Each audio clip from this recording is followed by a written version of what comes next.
Hello, my name is George, and this is going to be a simple tutorial on how to fix a shortened Xbox Play and Charge kit. So these are what I at least recommend having. The Phillips screwdriver is very small, knife, tape. Then I did use solder, and pliers did come in handy, though you might be able to get away without them. Here's how I used the pliers. I actually had to pop off the plastic casing. I had to crack it first, basically by plying on these outside pieces. Broke the glue or melting that held it in place.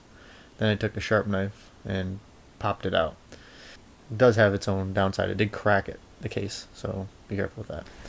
After removing the casing and then peeling back the insulation of the cable, I seen where the short was. It seems like the cable inside is of a brittle material than the outside, and that's what caused it to break at a strange spot. Here's a couple close-ups if you kind of see where it was before.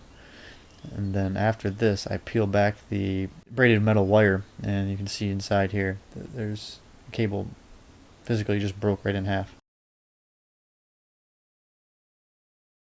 Work at peeling it all back. This is kind of the tricky part, because you have to be careful not to actually cut any of the cables more than they already are cut. After I peel all this back, I discovered that one of the other cables was starting to break along with the red cable, which was fully severed.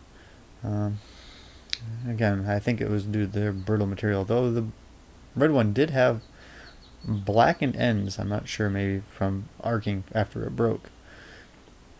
Now, it should be noted that before I used a screwdriver to remove the circuit board from the white casing. And then underneath of that circuit board there was a C-clamp that you had to pull off.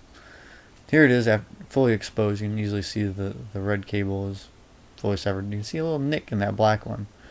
I'll have to take that apart and basically soldered that afterwards.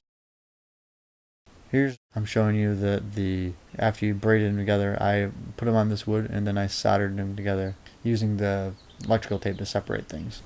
After I got all the cables connected, I would then test it to make sure that it did actually function before I started using the electrical tape to actually cover up the exposed wiring. So this is the final product. It doesn't look like much, but it does work. I would suggest taping it enough so that it doesn't flex too much, so that the cables won't re-break inside there. So that's all I've got. I hope you enjoyed it. More importantly, I hope you have a working play and charge cable. Now, if you have any questions, feel free to contact me.